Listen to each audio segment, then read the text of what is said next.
Hello friends, welcome to global online Kannada. Friends, ಈ ಒಂದು ವಿಡಿಯೋದಲ್ಲಿ ನಾವು ಕರ್ನಾಟಕ ಸೆಟ್ 2022 ಪೇಪರ್ 1 ಪ್ರಿಪ್ರೇಷನ್ಗಾಗಿ ರಿಸರ್ಚ್ ಆಪ್ಟಿಟ್ಯೂಡ್ ಮೇಲೆ 25 ಪ್ರಶ್ನೆಗಳನ್ನು ಡಿಸ್ಕಸ್ ಮಾಡ್ತಾ ಇದ್ದೀವಿ.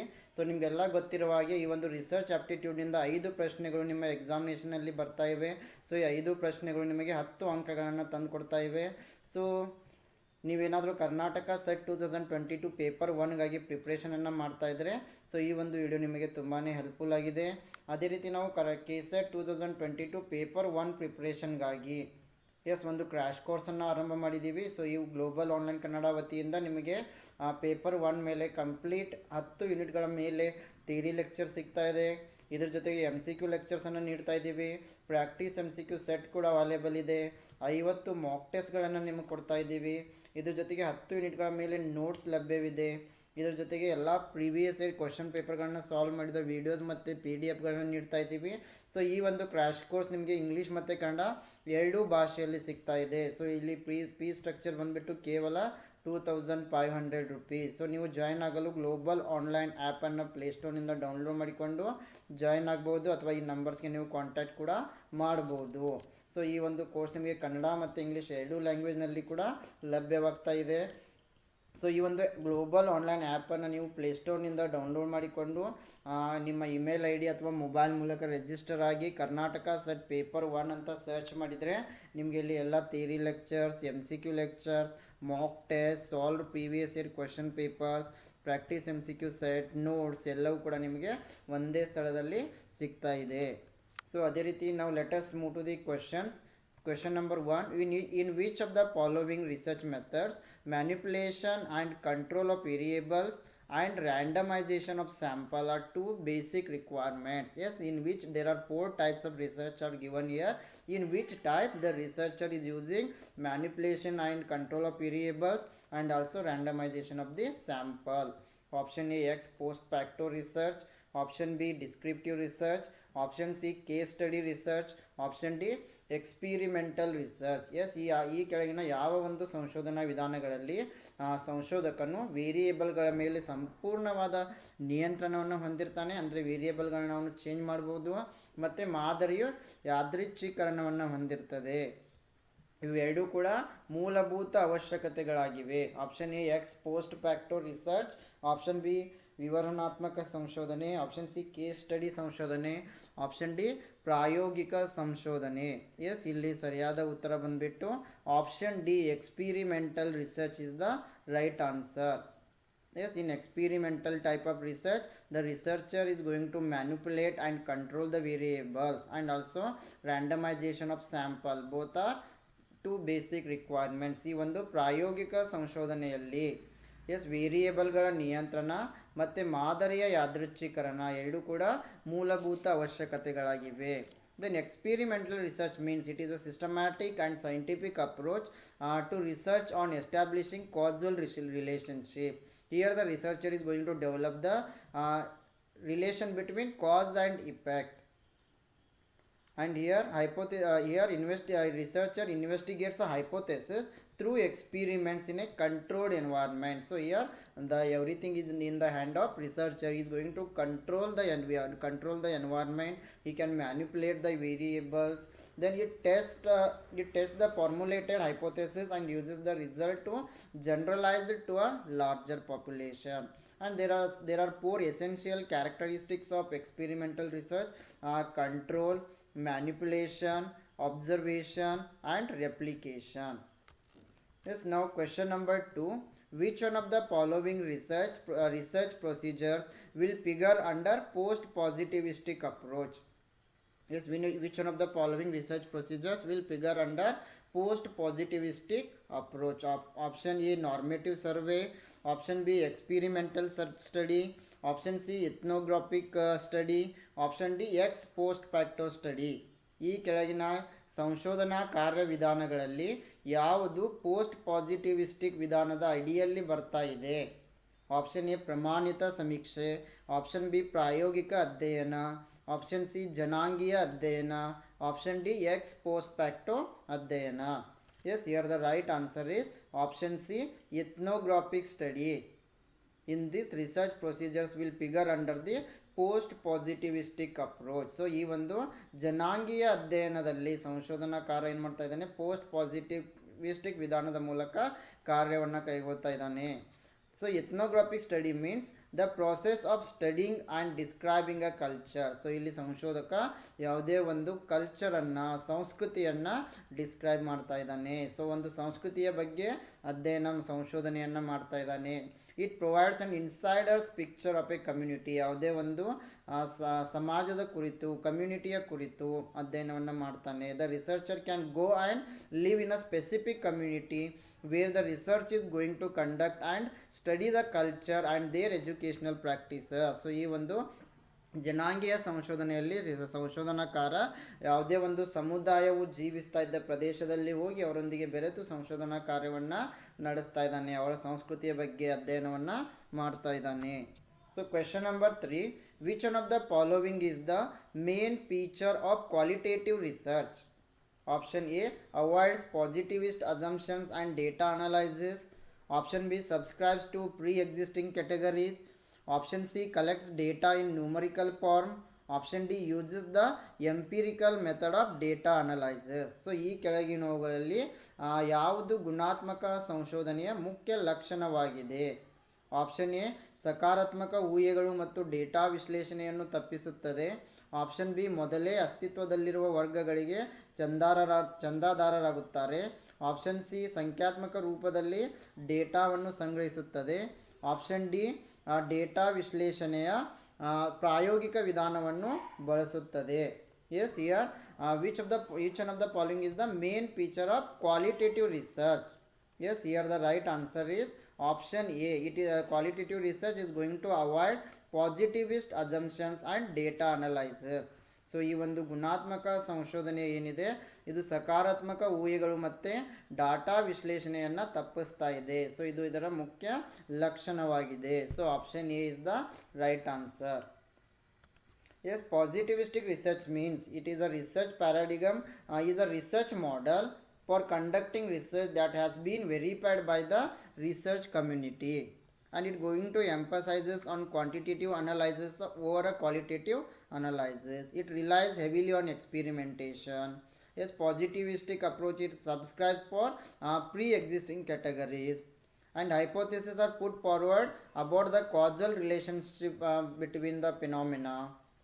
And here empirical evidence is gathered and analyzed that explains the effect of the independent variable on the dependent variable. And a positivistic approach will employ a deductive approach to analyze the data, and it collects numerical data. Yes, now question number 4. The study of why does stressful living result in a heart attack can be classified as? Yes, the study of why does stressful living result in a heart attack can be classified as ಒತ್ತಡದ ಜೀವನವು ಹೃದಯಾಘಾತಕ್ಕೆ ಏಕೆ ಕಾರಣವಾಗುತ್ತದೆ? ಇದನ್ನು ಯಾವ ಪ್ರಕಾರದ ಸಂಶೋಧನೆ ಅಂತ ನಾವು ಕರೀಬಹುದು? Option A, descriptive research. Option B, explanatory research. Option C, correlational research. Option D, feasibility research. Yes, if we are taking more if people are taking more stress, they may for them heart attack may occur. So this is the study of explanatory research. ಜನರು ಹೆಚ್ಚು ಒತ್ತಡಕ್ಕೆ ಒಳಗಾಗ್ತಾ ಇದ್ದರೆ ಈ ಒಂದು ಹೃದಯಾಘಾತ ಆಗುವ chances ತುಂಬ ಜಾಸ್ತಿ ಇರುತ್ತೆ. ಸೊ ಇದನ್ನು ನಾವು ಏನಂತ ಇದ್ದೀವಿ? ವಿವರಣಾತ್ಮಕ ಸಂಶೋಧನೆ, explanatory research. So explanatory research, it is going to attempt to clarify why and how there is a relationship between two or more aspects of a situation. So ಯಾವುದೇ ಎರಡು ವೇರಿಯೇಬಲ್ಗಳ ನಡುವೆ ಯಾವ ರೀತಿ ಸಂಬಂಧ ಇದೆ, ಏಕೆ ಸಂಬಂಧವಿದೆ ಎಂಬುದನ್ನು ಎಕ್ಸ್ಪ್ಲನೇಟರಿ ರಿಸರ್ಚ್ ನಮಗೆ ಹೇಳ್ತಾ ಇದೆ. It is going to study why and how there is a relationship between two variables. And this type of research attempts to explain situations such as why stressful living results in heart attack. ಉದಾಹರಣೆಗೆ ಏಕೆ ಹೆಚ್ಚಿನ ಒತ್ತಡವನ್ನು ತೆಗೆದುಕೊಳ್ಳುವುದರಿಂದ ಹೃದಯಾಘಾತ ಆಗ್ತಾ ಇದೆ, ಇದು ಒಂದು ಎಕ್ಸ್ಪ್ಲನೇಟರಿ ರಿಸರ್ಚ್ ಆಗಿದೆ. Yes, question number 5. Which of the following sampling techniques in research imply randomization and equal probability of drawing the units? Option A, quota sampling. Option B, snowball sampling. C, C stratified sampling, D dimensional sampling, E cluster sampling. Choose the correct answer from the options given below. 4 options are given here. ಸಂಶೋಧನೆಯಲ್ಲಿ ಕೆಳಗಿನ ಯಾವ ಮಾದರಿ ತಂತ್ರಗಳು ಯಾದೃಚ್ಛಿಕತೆ ಮತ್ತು ಘಟಕಗಳನ್ನು ಸೆಳೆಯುವ ಸಮಾನ ಸಂಭವನೀಯತೆಯನ್ನು ಸೂಚಿಸುತ್ತವೆ? ಕೋಟಾ ಮಾದರಿ, ಸ್ನೋಬಾಲ್ ಮಾದರಿ, ಶ್ರೇಣೀಕೃತ ಮಾದರಿ, ಆಯಾಮದ ಮಾದರಿ, ಕ್ಲಸ್ಟರ್ ಮಾದರಿ. ಎಸ್, ಕೆಳಗೆ ನೀಡಿರುವ ಆಯ್ಕೆಯಿಂದ ಸರಿಯಾದ ಉತ್ತರವನ್ನು ಆಯ್ಕೆ ಮಾಡಿ. ಇಲ್ಲಿ 4 ಆಪ್ಷನ್ಗಳನ್ನು ನೀಡಲಾಗಿದೆ. ಎಸ್, ಇಲ್ಲಿ ಸರಿಯಾದ ಉತ್ತರ ಬಂದ್ಬಿಟ್ಟು option C, C and E only. Yes, here stratified sampling and cluster sampling are correct. ಇಲ್ಲಿ ಕೇವಲ ಶ್ರೇಣೀಕೃತ ಮಾದರಿ ಮತ್ತು ಕ್ಲಸ್ಟರ್ ಮಾದರಿ ಎರಡೇ ಸರಿಯಾದ ಉತ್ತರಗಳಾಗಿವೆ. Yes, probability sampling, it is defined as a sampling technique in which the researcher chooses samples from larger population using a method based on the theory of probability. And for a participant to be considered as probability sampling, he or she must be selected random selection. And probability sampling methods include such as simple random sampling, systematic random sampling, cluster sampling, and stratified sampling. So these are the types of probability sampling. So question number 6, which of the following is a measure of consistency? ಕೆಳಗಿನವುಗಳಲ್ಲಿ ಯಾವುದು ಸ್ಥಿರತೆಯ ಅಳತೆಯಾಗಿದೆ? Option A validity, option B objectivity, option C reliability, option D credibility. So here reliability, it is the measure of consistency. Yes, ಇಲ್ಲಿ ವಿಶ್ವಾಸಾರ್ಹತೆ, reliability ಎಂಬುದು ಸ್ಥಿರತೆಯ ಒಂದು ಅಳತೆಯಾಗಿದೆ. Yes, reliability means it is one of the most important criteria of the quality of measurement. Yes, then reliability means consistency with which an instrument yields similar results, and the reliability is concerns the extent to which measurement of a phenomena provides stable and accurate results. Question number 7, dash refers to inferring about the whole population based on the observations made on a small part. Option A deductive inference, option B inductive inference, option C pseudo inference, option D objective inference. Dash ಒಂದು ಸಣ್ಣ ಭಾಗದಲ್ಲಿ ಮಾಡಿದ ಅವಲೋಕನಗಳ ಆಧಾರದ ಮೇಲೆ ಇಡೀ ಜನಸಂಖ್ಯೆಯ ಬಗ್ಗೆ ಊಹಿಸುವುದನ್ನು ಸೂಚಿಸುತ್ತದೆ. ಆಪ್ಷನ್ ಎ ಅನುಮಾನಾತ್ಮಕ ತೀರ್ಮಾನ, ಆಪ್ಷನ್ ಬಿ ಅನುಗಮನ ನಿರ್ಣಯ, ಆಪ್ಷನ್ ಸಿ ಹುಸಿ ನಿರ್ಣಯ, ಆಪ್ಷನ್ ಡಿ ವಸ್ತುನಿಷ್ಠ ತೀರ್ಮಾನ. Yes, dash is going to refer to inferring about whole population based on the observations made on small part. Yes, here the right answer is option B, inductive inference. So ಇಲ್ಲಿ ಅನುಗಮನ ಪದ್ಧತಿ ಏನಾಗಿದೆ, ಸರಿಯಾದ ಉತ್ತರ ಆಗಿದೆ. So ಇಲ್ಲಿ ನಾವೇನು ಮಾಡ್ತಾ ಇದ್ದೀವಿ, ಸಣ್ಣ ಘಟಕಗಳ ಆಧಾರದ ಮೇಲೆ ಇಡೀ ಜನಸಂಖ್ಯೆಯ ಬಗ್ಗೆ ಊಹಿಸ್ತಾ ಇದ್ದೀವಿ. So it is the inductive inference, it is based on extrapolating a finite collection of past observations to other future occurrences. It refers to concluding information about the whole population based on a small observation. So here option B is the right answer, because inductive inference means we are going to conclude the information about the entire population based on the small observation. And here inference is made based on the observation usually of a sample, and this is done in order to derive conclusions and forecasts. Yes, question number 8, TIPI table refers to?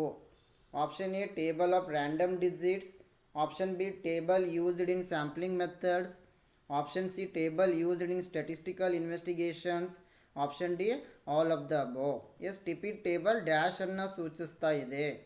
Option A ಯಾದೃಚ್ಛಿಕ ಅಂಕಿಗಳ ಕೋಷ್ಟಕ, option B ಮಾದರಿ ವಿಧಾನಗಳಲ್ಲಿ ಟೇಬಲನ್ನು ಬಳಸುವುದು, option C ಅಂಕಿ ಅಂಶಗಳ ತನಿಖೆಯಲ್ಲಿ ಕೋಷ್ಟಕವನ್ನು ಬಳಸುವುದು, ಆಪ್ಷನ್ ಡಿ ಮೇಲಿನ ಎಲ್ಲ.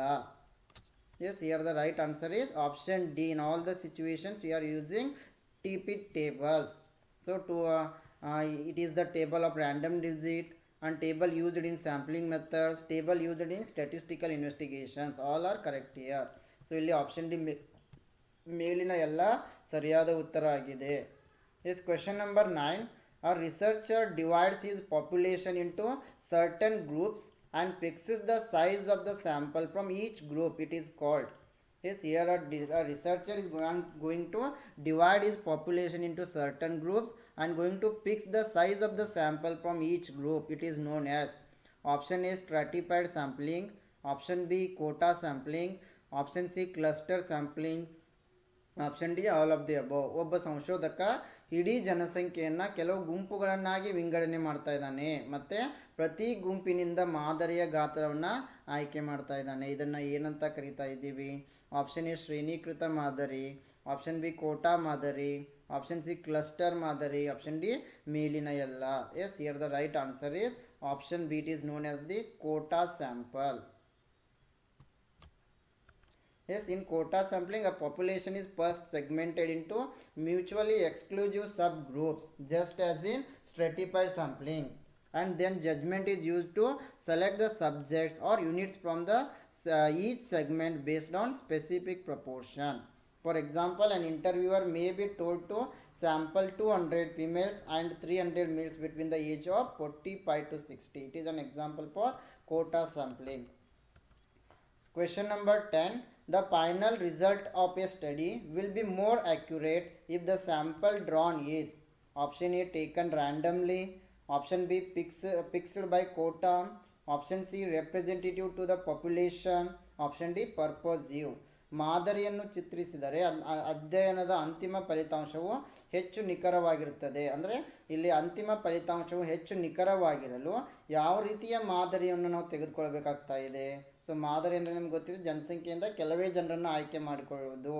ಸೊ ಯಾವ ರೀತಿಯ ಮಾದರಿಯಿಂದ ಜನಸಂಖ್ಯೆಯ ಒಂದು ಫಲಿತಾಂಶ ನಿಖರವಾಗಿರುತ್ತದೆ? ಆಪ್ಷನ್ ಎ ಯಾದೃಚ್ಛಿಕವಾಗಿ ತೆಗೆದುಕೊಳ್ಳುವುದರಿಂದ, ಆಪ್ಷನ್ ಬಿ ಕೋಟಾದಿಂದ ನಿಗದಿಪಡಿಸಲಾಗಿದೆ, ಆಪ್ಷನ್ ಸಿ ಜನಸಂಖ್ಯೆಗೆ ಪ್ರತಿನಿಧಿ, ಆಪ್ಷನ್ ಡಿ ಉದ್ದೇಶಿತ. Yes, here the right answer is option C, representative to the population. Yes, if the sample is representing the population, then the result will be accurate. So ಇಲ್ಲಿ sample ಮಾದರಿಯು ಜನಸಂಖ್ಯೆಯನ್ನು ಪ್ರತಿನಿಧಿಸ್ತಾ ಇದ್ದರೆ so ಇದರಿಂದ ಫಲಿತಾಂಶ ನಿಖರವಾಗಿರುತ್ತೆ. So the more the sample represents the population, the more accurate are the results of the study. And sample can be made more representative either by increasing the size of the sample or by following more reliable method of sampling. Yes, question number 11. Survey research studies. Option A circumstances, option B events, option C populations, option D processes.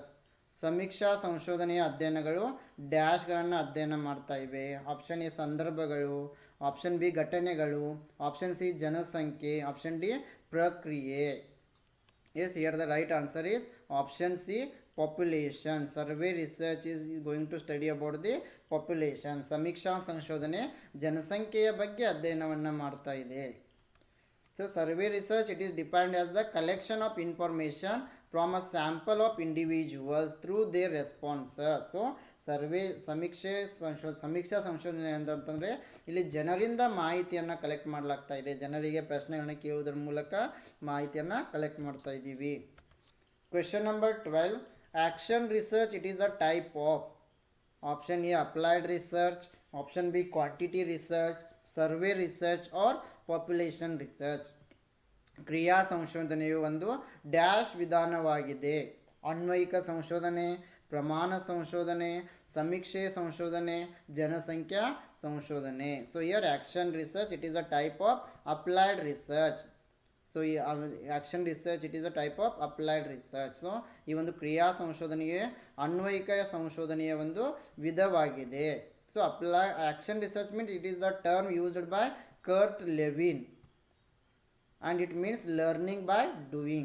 This type of research focuses on immediate problem solving. ಯಾವುದೇ ಒಂದು ಸಮಸ್ಯೆಗೆ ತುರ್ತು solution ಅನ್ನು ನೀಡುವ ಸಲುವಾಗಿ action research ಅನ್ನು ಬಳಸ್ತಾ ಇದ್ದೀವಿ. It follows A cyclic manner. So here the steps R plan, act, observe and reflect. Yes, question number 13. A researcher wants to study the relationship of a family size to income.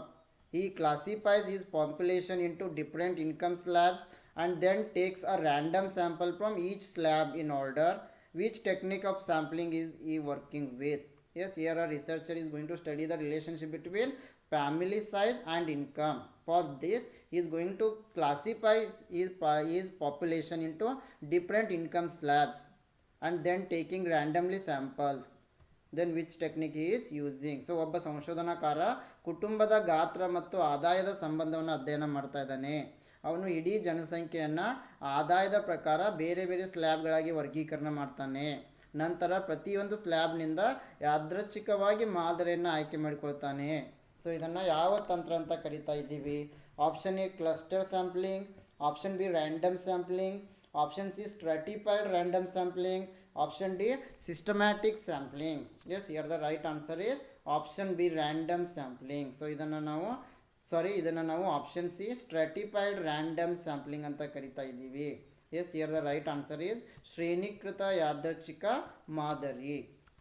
So in stratified random sampling, it is a method of sampling that involves the division of a population into smaller subgroups known as strata. Then the strata are formed based on members' shared attributes or characteristics. Yes, question number 14. Determining the relationship between two or more variables occurs in dash. Correlational research, action research, naturalistic observation, survey research. ಎರಡು ಅಥವಾ ಹೆಚ್ಚಿನ ಅಸ್ಥಿರಗಳ ನಡುವಿನ ಸಂಬಂಧವನ್ನು ನಿರ್ಧರಿಸುವುದು ಡ್ಯಾಶ್ನಲ್ಲಿ ಸಂಭವಿಸ್ತಾ ಇದೆ. Option A ಪರಸ್ಪರ ಸಂಬಂಧ ಸಂಶೋಧನೆ, ಆಪ್ಷನ್ ಬಿ ಕ್ರಿಯಾ ಸಂಶೋಧನೆ, ಆಪ್ಷನ್ ಸಿ ನೈಸರ್ಗಿಕ ವೀಕ್ಷಣೆ, ಆಪ್ಷನ್ ಡಿ ಸಮೀಕ್ಷೆ ಸಂಶೋಧನೆ. Yes, here the right answer is option A correlational research is the right answer. ಇಲ್ಲಿ ಪರಸ್ಪರ ಸಂಬಂಧ ಸಂಶೋಧನೆ ಏನಾಗಿದೆ? ಸರಿಯಾದ ಉತ್ತರ ಆಗಿದೆ. So correlational research involves measuring two variables and assessing the relationship between them with no manipulation of an independent variable. So question number 15. A researcher attempts to evaluate the effect of method of feeding on anxiety proneness of children. Which method of research would be appropriate for this? ಆತಂಕದ ಮೇಲೆ ಆಹಾರ ವಿಧಾನದ ಪರಿಣಾಮವನ್ನು ಮೌಲ್ಯಮಾಪನ ಮಾಡಲು ಸಂಶೋಧಕರು ಪ್ರಯತ್ನಿಸ್ತಾ ಇದ್ದಾರೆ. ಇದಕ್ಕಾಗಿ ಯಾವ ಸಂಶೋಧನಾ ವಿಧಾನ ಸೂಕ್ತವಾಗಿರ್ತದೆ? Option A case study method, experimental method, ex post facto method, survey method. Yes, if a researcher is going to attempt to evaluate the effect of method of feeding on anxiety proneness of children, for this he can use ex post facto research. So ಇದಕ್ಕಾಗಿ ಇಲ್ಲಿ ಸಂಶೋಧಕ ಏನು ಮಾಡ್ತಾ ಇದ್ದಾನೆ? ಮಕ್ಕಳ ಆತಂಕದ ಮೇಲೆ ಆಹಾರ ವಿಧಾನದ ಪರಿಣಾಮವನ್ನು ಮೌಲ್ಯಮಾಪನ ಮಾಡ್ತಾ ಇದ್ದಾನೆ. ಸೊ ಇದಕ್ಕಾಗಿ ಅವರು ಎಕ್ಸ್ ಪೋಸ್ಟ್ ಫ್ಯಾಕ್ಟೋ ವಿಧಾನವನ್ನು ಬಳಕೆ ಮಾಡಬಹುದು. So X post facto method, it is the study or after the fact research. It is a category of research design in which the investigation starts after the fact has occurred without interference from the researcher. The researcher predicts the possible causes behind an effect. So question number 16. Match the following. This research types and second set is showing its characteristics. Here fundamental research, applied research, action research, evaluative research. And here finding out the extent of perceived impact of an intervention, developing an effective explanation through theory building, improving an existing situation through use of interventions, exploring the possibility of a theory for use in various situations, enriching technological resources. 4 options are given here. The right answer is option 2. A is related to, means fundamental research is related to developing an effective explanation through theory building. Then B is 4. Applied research is related to exploring the possibility of a theory for use in various situations. Then C is 3. Action research, improving an existing situation through use of intervention. Then D is 1. Evaluative research means finding out the extent of perceived impact of an intervention. This question number 17. Which of the following comprise the basis of hypothesis formulation? Yes, option A reflection, option B observation, option C deduction, and option D all of the above. ಕೆಳಗಿನವುಗಳಲ್ಲಿ ಯಾವುದು ಊಹೆಯ ಸೂತ್ರೀಕರಣದ ಆಧಾರವನ್ನು ಒಳಗೊಂಡಿದೆ? Yes, here the right answer is option D. All of these reflection, observation, deduction are the basis of hypothesis formulation. So the hypothesis, it is a predictive testable statement predicting the outcome and the results the researcher expected to find. Question number 18. Dash is a way of carrying out social science research.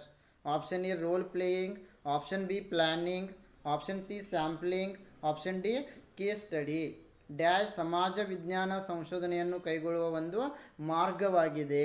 Option A ಪಾತ್ರಾಭಿನಯ, option B ಯೋಜನೆ, option C ಮಾದರಿ, option D ಉದಾಹರಣಾ ಪರಿಶೀಲನೆ. Yes, here the right answer is option A role playing. It is a way of conducting social science research. So ಇಲ್ಲಿ ಪಾತ್ರಾಭಿನಯ ಎಂಬುದು ಸಮಾಜ ವಿಜ್ಞಾನದಲ್ಲಿ ಸಂಶೋಧನೆಯನ್ನು ಕೈಗೊಳ್ಳುವ ಒಂದು ವಿಧಾನವಾಗಿದೆ. Question number 19. In destructive testings dash is the best method of research. Option A research survey, option B sampling, option C random enumeration, option D none of these. ವಿನಾಶಕಾರಿ ಪರೀಕ್ಷೆಯಲ್ಲಿ ಡ್ಯಾಶ್ ಸಂಶೋಧನೆಯು ಅತ್ಯುತ್ತಮ ವಿಧಾನವಾಗಿದೆ. ಆಪ್ಷನ್ ಎ ಸಂಶೋಧನಾ ಸಮೀಕ್ಷೆ, option B ಮಾದರಿ, option C ಯಾದೃಚ್ಛಿಕ ಎಣಿಕೆ, ಆಪ್ಷನ್ ಡಿ ಇದ್ಯಾವುದೂ ಇಲ್ಲ. Yes, here the right answer is option B sampling is the correct answer. ಮಾದರಿಯಲ್ಲಿ ಸರಿಯಾದ ಉತ್ತರ ಆಗಿದೆ. So sampling, it is the process of used in statistical analysis in which predetermined number of observations are taken from a larger population. Yes, we are taking only some people out of the total population. Question number 20. What is a hypothesis? Option A tentative statement that needs a validity test. Option B a factual statement. Option C past experiences based supposition. Option D all of the above. Yes, ಒಂದು ಊಹೆ ಎಂದರೆ option A ಸಿಂಧುತ್ವ ಪರೀಕ್ಷೆ ಅಗತ್ಯವಿರುವ ತಾತ್ಕಾಲಿಕ ಹೇಳಿಕೆ, option B ವಾಸ್ತವಿಕ ಹೇಳಿಕೆ, ಆಪ್ಷನ್ ಸಿ ಹಿಂದಿನ ಅನುಭವಗಳನ್ನು ಆಧರಿಸಿದ ಕಲ್ಪನೆ, ಆಪ್ಷನ್ ಡಿ ಮೇಲಿನ ಎಲ್ಲವೂ. Yes, here hypothesis, it is a tentative statement that needs a validity test. ಊಹೆ ಎಂಬುದು ಸಿಂಧುತ್ವ ಪರೀಕ್ಷೆ ಅಗತ್ಯವಿರುವ ತಾತ್ಕಾಲಿಕ ಹೇಳಿಕೆಯಾಗಿದೆ. Yes, question number 21. Sampling is a non-probability sampling method. Yes, dash sampling is a non-probability sampling method.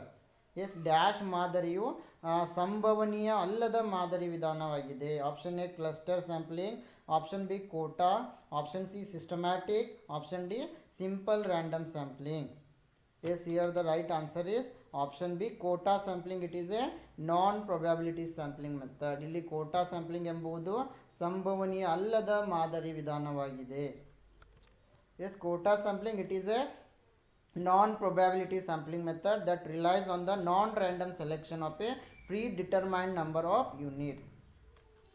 Here the research is going to divide the population into subgroups and random and then recruit sample units until he reaches the quota. Question number 22. A hypothesis of no difference is called. Option A null hypothesis, option B no hypothesis, option C zero significance hypothesis, option D none of these. ಯಾವುದೇ ವ್ಯತ್ಯಾಸ ಇಲ್ಲದ ಊಹೆಯನ್ನು dash ಅಂತ ಕರಿತಾ ಇದ್ದೀವಿ. Option A ಶೂನ್ಯ ಕಲ್ಪನೆಗಳು, option B ಯಾವುದೇ ಊಹೆಗಳಿಲ್ಲ, ಆಪ್ಷನ್ ಸಿ ಶೂನ್ಯ ಪ್ರಾಮುಖ್ಯತೆಯ ಕಲ್ಪನೆ, ಆಪ್ಷನ್ ಡಿ ಇದು ಯಾವುದೂ ಅಲ್ಲ. Yes, here the right answer is option 2 option A null hypothesis. Yes, a hypothesis of no difference, it is called null hypothesis. ಯಾವುದೇ ವ್ಯತ್ಯಾಸವಿಲ್ಲದ ಊಹೆಯನ್ನು ಶೂನ್ಯ ಕಲ್ಪನೆ ಅಂತ ಹೇಳ್ತಾ ಇದ್ದೀವಿ. Yes, question number 23. Dash research applies the laws at the time of field study to draw maximum number of clear ideas about the problem. Yes, dash ಸಂಶೋಧನೆಯು ಸಮಸ್ಯೆಯ ಬಗ್ಗೆ ಗರಿಷ್ಠ ಸಂಖ್ಯೆಯ ಸ್ಪಷ್ಟವಾದ ವಿಚಾರಗಳನ್ನು ಸೆಳೆಯಲು ಕ್ಷೇತ್ರ ಅಧ್ಯಯನದ ಸಮಯದಲ್ಲಿ ಕಾನೂನುಗಳನ್ನು ಅನ್ವಯಿಸ್ತಾ ಇದೆ. Option A survey, option B experimental, option C action, option D applied. Yes, here the right answer is option D applied research. So ಇಲ್ಲಿ ಅಪ್ಲೈಡ್ ರಿಸರ್ಚ್ ಏನಾಗಿದೆ, ಸರಿಯಾದ ಉತ್ತರ ಆಗಿದೆ. So applied research refers to scientific study and research that seeks to solve practical problems. So question number 24, dash is the key factor in determining the success of group research. Yes ಗುಂಪು ಸಂಶೋಧನೆಯಲ್ಲಿ ಯಶಸ್ಸನ್ನು ನಿರ್ಧರಿಸುವಲ್ಲಿ dash ಪ್ರಮುಖ ಅಂಶವಾಗಿದೆ. Option A organisation, option B researchers, option C creativity, option D people. Yes here the correct answer is option A organisation. It is the key factor in determining the success of group research. So question number 25, under which of the following does choosing a specific behavior and counting its occurrences fall? Option A naturalistic observation, option B applied research, option C survey research, option D correctional research.